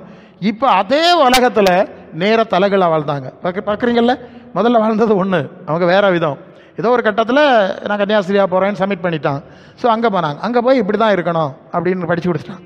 ஸோ இப்போ அதே இடத்துல, ஆமாம், முன்னால் வாலிபத்தில் வாழ்ந்த அதே இடத்துல முன்னால் அவங்க நடவடிக்கை வேறு, இப்போ நேர தலைகளை வாழ்கிறாங்கல்ல. உண்மை தானே? அவங்களால முடியுதில்ல. உங்களுக்கு பரிசுத்த ஆவி இருக்குதில்ல? இருக்கா? அவங்களுக்கு ஆவி இல்லை, உங்கள்கிட்ட இருக்குது. அவங்க போட்டிருக்க ட்ரெஸ்ஸை போட்டுட்டு இதில் 1 கிலோமீட்டர் இந்த மெயின் ரோட்டில் நடந்துட்டு வந்திருக்கேன், பார்ப்போம் உங்கள் ஆவி சம்மதி கேட்டு பார்ப்போம். நான் சவாலாக கேட்பேன். சிந்திக்கணும், நம்ம சிந்திக்கணும். நம்ம அவங்களோட எந்த ரீதியில் அவங்க விக்கிரகத்தை ஆராதிக்கிறாங்க, அப்படி எல்லாம் செய்கிறாங்க, எல்லாம் சரிதான். அவங்களுக்கு அவங்க மார்க்கத்தில் போய் மாட்டிக்கிட்டாங்க, நிறைய பேர் வெளியே வர்றாங்க, அது இன்னொரு இஷ்யூ இருக்கட்டும்.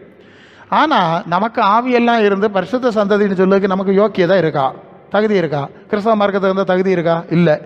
இது பாவிகளை ரட்சிக்க கிறிஸ்து உலகத்தில் வந்தார். நம்ம எல்லாம் வந்துட்டோம், எல்லாருமே வந்துட்டோம். அது கடைசி வரைக்கும் பாவிகள் மட்டும்தான் பரலோகத்துக்கு போவாவ, சிலுவக்கல்ல மாதிரி தான் போவான். ஒரு ஒரு வசனம் உண்டு இல்லையா, அது லூக்காவில் வரும் பாருங்க. அது ஒரு ஆண்டவர் ஒரு ஓமை சொன்னார். ஒரு மனுஷன் இருந்தான், அவன் ஒரு ஆயக்காரன், இன்னொருவன் ஒரு பரிசேயன். 2 பேரும் ஜெபம் பண்ண போனாவலாம். போன போது அந்த ஆயக்காரன் என்ன செய்கிறான், அதை பரிசேயன் என்ன செய்கிறான், நான் இப்படி உபவாசிக்கிறேன், அந்த கட்டளையை கை கொள்ளுகிறேன், இந்த கட்டளையை கை கொள்ளுகிறேன், லூக்கா தானே கை கொள்ளுகிறேன் அப்படின்னு அது 18 லூக்கா 18:10 அதில் இருந்து படித்தானான். என்ன சொல்லுதுன்னா, அவன் சொல்லுகிறான், நான் அந்த கட்டளையை கடைப்பிடிச்சேன், இந்த கட்டளையை கடைப்பிடிச்சேன், இதெல்லாம் நடந்தது. ஆனால் பின்னால் ஒரு தான் நிற்கான் இல்லையா, ஒரு ஆயக்காரன், அவனை போல ஒன்றும் இல்லை, நான் பெரிய பரிசுத்தவானன்னு சொல்லி ஜெபம் பண்ணனா. அப்போது அதுக்கு ஒரு பதிலும் வரையலை. அப்போது பின்னால் என்னன்னா ஆயக்காரன் அவன் என்ன செய்தான், மார்பில் அடித்துக்கொண்டு பாவியாகி என் மேல் கிருபையாயிரும் என்று ஜெபம் பண்ணான். அப்போ அவன் அல்ல, இந்த ஆயக்காரனு நீதிமான ஆக்கப்பட்டவனாய் வீட்டுக்கு போனான். இதுதான் சம்பவம், நல்ல புரிஞ்சணும். இப்போ சிஎஸ்ஐ சபையில் உள்ள உபதேசம் என்ன தெரியுமா, அப்போ இந்த மாதிரி எல்லாம் கிரியை இதெல்லாம் வேஸ்ட்டு, ஒரு கிரியும் செய்யப்படாது, இதெல்லாம் வேஸ்ட்டு. பாவியாகி என் மேல் கிருபையாயிரன்னு மட்டும் நெஞ்சில் அடிச்சுக்கிட்டே இருந்தால் நம்ம அவன் தான் பரலோகத்துக்கு போவான். இதாக அவைய கண்டுபிடிச்சிருக்கிற கொள்கை.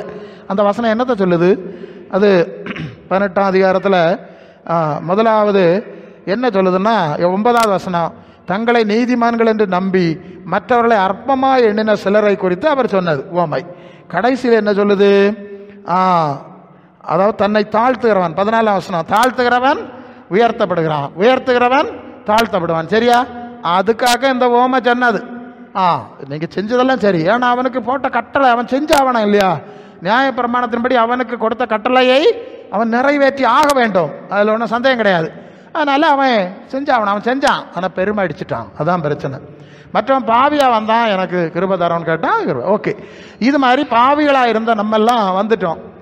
வந்துட்டு இனி பாவியாக இருக்காதுங்க, மனம் திரும்புங்க, நீதிமான்கள் ஆகுங்க, பரிசுத்தவான்கள் ஆகுங்கன்னு சொன்னால் அதெல்லாம் நாங்கள் செய்ய மாட்டோம். இப்படியே இருந்துட்டு மற்றவர்களை பரியாசம் பண்ணிக்கிட்டே இருப்போம். இப்படி கேவலமான மார்க்கம் ஆயிடுச்சு. இதெல்லாம் நாம் பைபிளை படித்த போது புரிஞ்சுக்கிட்ட விஷயம் அல்ல இல்லையா? அப்படி அல்ல. நாம் செய்ய வேண்டிய நிறைய காரியம் இருக்குது. ஒவ்வொரு பாரம்பரியம் நம்மை முட்டாளாக்கி கொண்டிருக்கிறது என்பதை நான் விளங்கி கொண்டேன். அதனால தான் இதெல்லாம் எடுத்து அப்படி இருந்துடாதுங்க. அது ஒரு அனுபவம். வந்தோம், ஏற்றுக்கொண்டார். நாங்கள் நிறைய சூழ்நிலையில் ஊழியங்களை பார்த்தா, ஒரு சபை எடுத்துக்கிட்டா, முன்னாலெல்லாம் நீங்கள் பார்த்தீங்கன்னா நான் சொல்லுவேன், ஒரு பெரிய சபை, நிறைய ஜனங்கள் இருப்பார்கள். முன்னால் எல்லாம் அந்த வெள்ளை கட்டி அந்த இது கொஞ்சம் பேர் இருப்பாங்க, அவங்க தான் ஞானஸ்நானம் எடுத்தவங்க. சரியா, ஞானஸ்நானம் எடுத்தவங்க கொஞ்சம் தான் இருப்பாங்க, மற்றவங்க நிறைய இருப்பாங்க பேக்கில். ஏன்னா அவங்க என்ன இந்த அனுபவத்துக்கு வரல, அந்த வேறு பாட பார்க்க முடியும். ஆமாம், அவங்க இந்த அனுபவத்துக்கு வந்தவங்க கொஞ்சம் முன்னால் வருவாங்க, மற்றவங்க பேக்கில் இருந்தாவ, பிரதான் கேட்டாவ, ஜோமண்ணாவ, ஒரு கட்டம் வரும்போது கொஞ்சம் கொஞ்சமாக முன்னால் வந்தாவ. இப்போ எல்லாருமே தண்ணியில் முக்கி கரையாத்தி எல்லாத்தையும் வெள்ளை போட்டு விட்டாச்சு. அல்ல கொள்ளாமா? ஆமாம், இந்த சபை சிஎஸ் சபையிலையும் வெள்ளை கட்டிட்டு தான் போகிறாங்க, கத்தோலிக்க சபைக்கும் போகிறாங்க, நான் பார்த்தேன். எல்லாம் ஒன்று போல் ஆகிட்டாங்க. இப்படி எல்லாம் இருக்கா, தப்பு. அப்படிலாம் செய்ய முடியாது. அந்தந்த அனுபவம் வளர்ச்சி ஏற்பட அதுக்கேற்ப தான் அவர்கள் கர்த்தருக்கு முன்பாய் வர முடியும். சரி, அப்போ இது போல் நிறைய முரண்பாடான போதனை பைபிளில் இருக்குது. கிறிஸ்தவ மார்க்கம் அதில் சிக்கி இருக்கு. அவங்க அப்போஸ்தலருடைய போதனைகள் எல்லாம் பார்க்கல, எல்லாம் பார்த்து வந்திருந்தா நாம் இன்னும் எவ்வளோ போனோம். பவுல் சொல்வார் பாருங்க, நான் முற்றிலும் தேறினவன் ஆனேன் என்று நான் எண்ணாமல் நான் எதற்காக பிடிக்கப்பட்டேனோ, சரியா, நான் எதற்காக பிடிக்கப்பட்டேனோ அதை அடையும்படி நான் ஆசையாய் தொடருகிறேன். எல்லாரும் அப்படி தான் இருக்கணும், நாமெல்லாம் தேறிட்டோம் அப்படின்னு அவரே சொல்லலை. இது பிலிப்பியர் 3:12, நான் அடைந்தாயிற்று அல்லது முற்றிலும் தேறினவனானேன் என்று எண்ணாமல் கிறிஸ்து இயேசுவினால் நான் எதற்காய் பிடிக்கப்பட்டேனோ அதை நான் பிடித்து கொள்ளும்படி ஆசையாய் தொடருகிறேன். சகோதரரே, அதை பிடித்து கொண்டேன் என்று எண்ணுகிறதில்லை, ஒன்று செய்கிறேன், பின்னானவிலை மறந்து முன்னானவிலை நாடி கிறிஸ்து இயேசுவுக்குள் தேவன் அழைத்த பரமழைத்த பந்தய பொருளுக்காக லெக்கை நோக்கி தொடர்கிறேன். ஆகையால் நம்மில் தேறின யாவரும் இந்த சிந்தையாய் இருக்க கடவும். அல்ல இல்லையா? நாங்கெல்லாம் தேறிட்டோம், முழுசாயிட்டோம் நாங்களே நினைக்கல, இன்னும் வந்துட்டே இருக்கோம். இன்னும் எங்கே வர போகணுமோ தெரியாது. அவருடைய பூரணத்தை, இயேசுவின் பூரணத்தை அடையும்படி நாங்கள் ஓடிக்கொண்டிருக்கிறோம். நாம் யாவரும் அப்படித்தான் ஓடணும். அதுதான் தேவனுடைய திட்டம் என்பதை இந்த நாளிலே நீங்கள் விளங்கி, அதனால தான் இந்த கூட்டங்களை வச்சு ஒவ்வொன்றா நீங்கள் கேட்காத சத்தியங்கள். ஏன்னா கிறிஸ்து இயேசுக்குள்ளே நாம் வளர வேண்டிய அளவு வளராமல் இருந்தால் இயேசு நாமத்தை நாம் நினச்சது மாதிரியெல்லாம் பயன்படுத்த முடியாது. எந்த அளவு விசுவாசிக்கிறோமோ, எந்த அளவு வளர்ந்துருக்கோமோ, அந்த அளவு தான் இயேசு நாமத்தை சில காரியங்களுக்கு பயன்படுத்த முடியும். அதுக்கு மேலே போனால் இது நீ பயன்படுத்த முடியாது, நீ அந்த எல்லைக்குள்ளே வரலேன்னு சொல்லிடுவார். அல்ல இல்லையோ, அடுத்த எல்லைக்கு போனோம். இப்படி எவ்வளோ வளர வளர தான் அந்த அதிகாரங்கள் நமக்கு கிடைக்கிறது. நான் வளர மாட்டேன், நான் இப்படியே இருந்துக்கிட்டேன்னா அப்போ அப்படியே இருந்துக்க, அந்த அளவுக்கு போகிறேன் எனக்கு. அல்ல இல்லையா, நீ மிஞ்சி ஒன்றா எதிர்பார்க்கக்கூடாது இல்லையா. தரையில் கிடந்துக்கிட்டு இப்போ ஆளுக்கு பெந்தைக்கோஸ்து குளத்துக்கு கதையை பார்த்தீங்கன்னா வேடிக்கையாக இருக்கும். கிடக்குது தரையில், எண்ணெய் எல்லாம் பயங்கரம். எவ்வளோ தூரம் போக வேண்டியிருக்கு. மற்றவளை பாவியிலைன்னு பரியாசம் பண்ணுது. எனக்கிட்டே சொல்லியிருக்காவ, என்ன பிரசங்க யாரு, கிருப பிரமாணமா கிரிய பிரமாணமா? ஆமாம், அவர் படித்தது என்னன்னா எல்லாம் இலவசம், பிச்சைக்காரனுக்கு கொடுக்கறது மாதிரி. நம்ம ஒன்றும் செய்யாண்டாம், கிருபையினால தான், கிரியையினால ஒன்றா நடக்காது. அது சொன்னதை நான் விளக்கி சொல்லிட்டேன். அப்போ நான் கேட்டேன், அப்படியா? அப்போ இயேசுநாதர் சொன்னார், இதோ நான் சீக்கிரம் வருகிறேன், அவன் கிரியைக்கு தக்கதா நான் நினைக்கிற பலன் என்னோட கூட வருகிறதுன்னு சொல்லியிருக்காரு. நீங்கள் அப்போ இயேசுநாதருக்கு முன்ன நின்னா என்ன செய்ய போயிடுறேன்னு அவர் கொஞ்சம் குழம்பி போனார். அவர் இப்படி ஒரு வசனம் இருக்குது அவருக்கு தெரியாது. இல்லை இல்லையா, அவருக்கு சொல்லிக் கொடுத்தவையே எல்லாம் பிச்சைக்காரன் தான், நம்ம பிச்சைக்காரன் மாதிரி தான் பரலோகத்துக்கு போகிறோம்னு சொல்லி கொடுத்துட்டாங்க. அந்த சபையும் அப்படி தானே இருக்கும். ஆவியம் வேண்டாம், மனத்திரம் வேண்டாம், குணப்படாண்டாம், குழந்தைகளை கொண்டு வா, தண்ணி அடிப்போம், தண்ணி அடித்த உடனே பரிசுத்தாய் வந்துட்டு அப்புறம் பியாவாராவில் பெந்தைக்கோஸ்து சோப்பறைக்கு ஓடணும், ராத்திரி ஓடி. அதானே நடக்குது. இதில் வந்து ஆள் இல்லையா, அவர் இப்படி காட்டார், நான் இப்படி காட்டோன்னா முடிச்சு போச்சு. இப்போ வேதம் ஒழுங்காக படித்தே இல்லையா, மரியாதையாக படியா போய் எல்லாம் படிச்சுட்டு வரோம், அதுக்கப்புறம் கேளும். அல்ல இல்லையா, ஒரு லட்சணம் வேண்டாமா கேள்வி கேட்கறதுக்கு. இப்படி கிறக்கு கூட்டம் ஆகி போச்சு. அதில் நடுவில் தானே நம்மளாம் இருக்கோம். நமக்கு ஆண்டவர் வெளிச்சத்தை தாரார். அல்ல இல்லையா, இப்படி இருக்காதுங்க. அநேக காரியம் இருக்குது. இது எப்போ படித்தது? நீங்கள் பைபிளை எடுத்து படிக்கணும். நான் சொல்லுவேன், லே பைபிளை படிங்க. பரவாயில்ல பெருசங்க யார், நான் படித்து பார்த்தேன், எனக்கு ஒன்றும் புரியலை. அப்போ மரியாதையை வந்து ஏறு, ஒரு நோட்டம் பெண்ணு கொண்டு வா, நான் வரிசை எழுதி தரேன். உனக்கு பள்ளியில் விட்டாலும் படிக்காத லட்சணத்தில் இருக்கனாலே டியூஷனுக்கு ஒரு வாத்தியாரையும் வச்சுருக்காது. அப்படி அது அங்கே விட்டாச்சு, அங்கே ஆயிரக்கணக்கில் செலவாக்கி விட்டுருக்கு, அங்கே உருப்படையில். பின்ன கொஞ்சம் 1000 செலவாக்கி ஒரு டியூஷன் வாத்தியாரை வச்சனா. அப்போ பரலோகத்துக்கு போனோம்னாலே இப்படியெல்லாம் இருக்குது பார்த்துக்க. நீ ஒரு நோட்டம் பெண்ணையும் கொண்டு வா, நான் சொல்லித்தரேன். வரிசை எங்களுக்கு வந்து வேலையை தந்துருக்கு, டியூஷன் வாத்தியார் மாதிரி. நாங்கள் சொல்லித்தரேன், எழுதிட்டு திருப்பியும் போயிருந்து அதை படி, திருப்பியும் போயிருந்து ஜோம் பண்ணோம். இப்போ புரியும். அல்ல இல்லையா? ஆமாம் பிரசங்கியார், இப்போ தான் காரியம் புரிஞ்சுது. நான் நிறைய பேரை சந்திக்கிறேன் இப்படி, எனக்கு நம்பர்லாம் கேட்டு, பிரசங்கியார் இப்போ தான் காரியம் புரிஞ்சு. நானும் என்கிட்ட ஒரு சகோதரர் சொன்னார், பெந்தேகோஸ்து சபைக்கு போய் ஞானஸ்நானம் எடுத்துட்டார். புறத்துள்ளார், ரொம்ப வரியமாக பெந்தேகோஸ்து சபையில் இருந்தேன், பிராண்டி குடிச்சிக்கிட்டு தான் சபையில் போய் இருப்பேன்னு கொள்ளாமா. அவரே சொல்லார், ஞானஸ்நானம் எடுத்த ஆள் தான், நான் கர்த்தருடைய பந்தியிலாம் இருப்பேன், பிராண்டி குடிச்சிட்டு தான் சபையிலே கூட்டத்துக்கே போவேன். அது ஏன் அப்படி? எனக்கு ஒரே குழப்பம், எனக்கு ஒரு விடுதலை இல்லை, மண்டை குழம்பிச்சு. உங்களை கண்ட பிறகு, உங்கள்கிட்ட சந்தித்த பிறகு தான் எனக்கு தெளிவு வந்தது. அல்ல இல்லையா, ஓ இப்படி இருக்கப்படாதா. அவர் அப்படியே இருந்துட்டார், அதனால கள்ள குடிச்சிக்கிட்டு தான் அங்கே போவார் லட்சணம். இப்படியெல்லாம் இருக்கான்னு படித்த பிறகு தான் அவருக்கு தெளிவு வந்து, ஓ இப்படி போனோம் இல்லையா நம்ம. அப்போ தான் அந்த லெவலுக்கு போக முடியல. அதுக்கு பிறகு தான் அவருக்கு இந்த அடிமை, இந்த குடிப்பழக்கம் எல்லாம் மாறச்சு. எனக்கு அதுக்கு பிறகு தான் மரஜன்மம் கிடச்சுன்னு சொல்லுவார். ஆச்சரியமா இருக்கு. இப்படி சிலர் என்ன சந்திக்கிறவே சொல்லுவாவ, எனக்கு பிரசங்க எல்லாம் கேட்டுட்டு ஃபோன் பண்ணாவ, அங்கே இருந்து எங்கேயோ கேட்டிருக்காவ, நம்பரை எடுத்துக்கிட்டு, நீங்கள் தானா எங்கேயுமே பிரசங்க? ஆமாம் நான் தான். உங்கள் பிரசங்கத்தை நான் கேட்டேன், அது என்ன டச் பண்ணிச்சு, நான் உங்களை பார்க்கணும், உங்கள்கிட்ட பேசணும். பேசினா அடுத்த வாரம் ஒரு பிரதருக்கு ஞானஸ்நானத்துக்கு ஏற்பாடு பண்ணியிருக்கு, அது ஒரு சர்ச்சில். பிரசங்கர் பாஸ்டர் மாதிரி சொல்லி பார்த்தா அவன் நடக்கலை. அப்புறம் நான் எல்லாத்துக்கும் விளக்கம் கொடுத்து வரிசையாக சந்தேகம் எல்லாம் தீர்த்தப்புறம், ஓ இது இல்லையா விஷயம், இப்படி இல்லையா விஷயம். அவைய நினைச்சது என்னது, சிஎஸ்ஐ சபையிலேருந்து இப்போ இந்த கத்தோலிக்கத்திலேருந்து ஆளோலை பிடிச்சதுக்காக வேண்டியாகும் அவிய முக்கு தெளிச்சது சரியில்லை, முக்கணம்னு சொல்லுவேன்னு மனசிலாக்கி வச்சிருக்காவ. அப்படி இல்லைப்பா, இதுக்கு அர்த்தங்கள் வேறன்னு நிறைய வழக்கம். ஓ இது விஷயம் இல்லையா, இப்போ ரெடி ஆகிட்டு. இல்லை இனி போய் ராத்திரி போய் இன்னும் பேசணும், அப்புறம் பேசணும்னு சொல்லியிருக்கு. அருமையானவர்களே வந்துருங்க, நோட்டையும் கொண்டு வாருங்க, நான் சொல்லி தரேன். இல்லை உங்கள் நேரம் உண்டுனா உங்கள் நேரத்தில் சொல்லுங்கள். கண்டிப்பாக பாஸ்டர்டாக தான் சொன்னேன், எப்படியாவது பரலோகத்துக்கு ஆளெல்லாம் கொண்டு போனோம், வருகைக்கு ஆளெல்லாம் கொண்டு போனோம். எல்லாம் பயிரெலாம் வருகைக்கு போகலான்னு நீங்கள் இந்த மாதிரி மேக்கப் அடிச்சுட்டோன்னா இருக்க முடியாது, அது கொஞ்சம் கஷ்டமான காரியம் நேரம் முடிச்சுட்டு. சரியா? அதாக்கம் இதெல்லாம் சொல்லுது. நீங்கள் இப்படி வந்துகிட்டு இருந்தா எப்படி? அப்போ எல்லா செய்தியும் கேட்கணும். நான் எல்லா நாட்களும் இருக்க தானே பிரயாசப்படுறேன். சில வேலை சில உசரம் இருந்தால், ஏன்னா சில வேறு வெளி ஊழியங்கள் ஒன்று வரும், சில வேலை வரும், இப்போதான் வரும், மறுபடியும் பெரும்பாலும் இருக்கு. நான் அப்புறம் நீங்கள் வந்தீங்கன்னா தான் எனக்கு பேச முடியும், பாடம் எடுத்து பேச முடியும். ஓகே, நீங்கள் வராதனால திருப்பியும் ஒருக்கா பேசியிருக்கேன். இல்லை இல்லையா? அப்போது நாட்கள் பொல்லாதனால காலத்தை பிரயோஜனப்படுத்திக்க. இனி ஒரு தினம் பாடம் படிச்சுக்க வரமாட்டான், அதுக்குள்ள நேரம் ஒன்றும் இல்லை, மணி அடித்தாச்சு, இயேசுநாதர் வரப்போகிறேன்னு சொல்லுவார். அடையாளம் அடையாளம் இதோ வருகையின் அடையாளம். என்ன அடையாளம்? யுத்தங்களின் செய்திகளையும் கேள்விப்படுகிறீர்கள். கேட்குறீங்களா? நான் ஒவ்வொரு நாளும் அண்ணா அங்கே மாறி போடுறான், இப்போ என்னெல்லாம் தலைப்பு போட்டுகிட்டே இருக்கானோ அது கேட்டுடுங்க. கொரோனா வந்து போட்டி போட்டிருந்து இப்போ தான் திறந்து விட்ருக்கு. இனி அடுத்து இப்போ பறவை காய்ச்சல் அங்கோடி வருதான். புதுசு அந்த வைரஸ் இந்த வைரஸ் வரப்போன்னு இன்னும் ஒவ்வொருத்தனும் போட்டு உறங்க விடாமல் அது ஒன்று நடந்துகிட்ருக்கு. நிலநடுக்கம், பூமி அதிர்ச்சிகள் பல இடங்களில் உண்டாகும். எல்லாம் உண்டாகுதில்ல. இயேசுநாதர் வந்ததுக்கு மணி 1ஆம் மணி அடித்தாச்சு. இனி 2ஆம் மணி அடித்ததோட நம்ம போக வேண்டியதான். ரெடி ஆகும். இதெல்லாம் இருக்குது, இன்னும் நிறைய இருக்குது. பரிசுத்தாவி பார்த்தா பிரசங்கியாரே இப்போ நீர் சொல்ல கதையை பார்த்தா நாங்கள் ஒன்றில் ஒன்றும் ஆவையில் போல இல்லையா இருக்குது. என்னத்தையோ நினைவில் நடக்கும். நீங்கள் மட்டும் இல்லை, ஒரு பெருங்கோட்டம் நடக்குது. வெள்ளை கட்டிட்டா போகிறோம், இப்படி செஞ்சுட்டா போகிறோம்னு பெருங்கோட்டம் நடக்குது. எங்களுக்கு ஆண்டவர் சொல்லார், இல்லை இப்படி ஏமாந்து தெரியுது, போய் பேசு, இதை சொல்லு, ஏதாவது சொல்லி சரிப்படுது, எங்கேயோ போகுது. அப்போ கர்த்தர் நமக்கு நல்ல வாய்ப்பை தந்திருக்கிறார். இந்த நாட்கள் பொல்லாத விழா இருக்கிறதுனால காலத்தை பிரயோஜனப்படுத்துவோம். தூங்கிட்டு உணர்வு இல்லாமல் ஜலப்பிரளயம் வந்து வாரி கொண்டு போகுவரை உணர்வு இல்லாமல் இருந்தார்கள் இல்லையா? தின்னதும் கல்யாண வீடு, பால்காட்சி வீடு, பிரியாணி, ஆட்டை சுற்றிட்டு நடக்காத மரியாதையாக வந்துடுது. படி அவசியம் உள்ள காரியங்கள் நடக்கட்டும், வேண்டான்னு சொல்லலை. இதுக்கு பிறகு மற்றதை பார்த்தா போகிறோம். முதலாவது தேவனுடைய ராஜ்யத்தை அவருடைய நீதியையும் முதலாவது தேடணுமா கடைசி இல்லையா? சாவ பரவாயில்ல, சிலுவை வச்சா போருமோ? முதலாவது தேடினா தான் அங்கே போக முடியும். இந்த கள்ளமாரி சொல்லலாம் வேண்டாம். கடைசியில் நாங்கள் ஒரு அடக்க ஆராதனை நடத்தி பிஷப்பை வந்து அங்கே ஒரு சிலுவையை நாட்டி அப்படி அடிச்சிரு போகிறதுன்னு அடிக்க முடியாது. பிஷப்பு பயலெல்லாம் பிடிச்சி கட்டி விட்டுருக்கோம். இல்லை இந்த ஜனங்களெல்லாம் ஏமாத்தினா இல்லை, பரலோகத்துக்கு வர முடியாமல் ஆக்கினா இல்லை. 4 வரையும் 5 வரையும் என்னடா படிச்சிய நீங்கள் போய் எனக்கு பாரு நாளைக்கு உங்கள் நியாயத்திருப்பு நாள். அதில் நம்ம என்னத்துக்கு சிக்க போகிறோம்? நமக்கு என்ன இல்லையா? நமக்கு காரியத்தை பார்க்கணும் போகிறோம். சரி, நாட்கள் பொல்லாத காலத்தை பிரயோஜனப்படுத்திக் கொள்வோம். கர்த்தர் இந்த வார்த்தைகளினால உங்களை ஆசீர்வதிப்பாராக. ஆமென். ஓகே.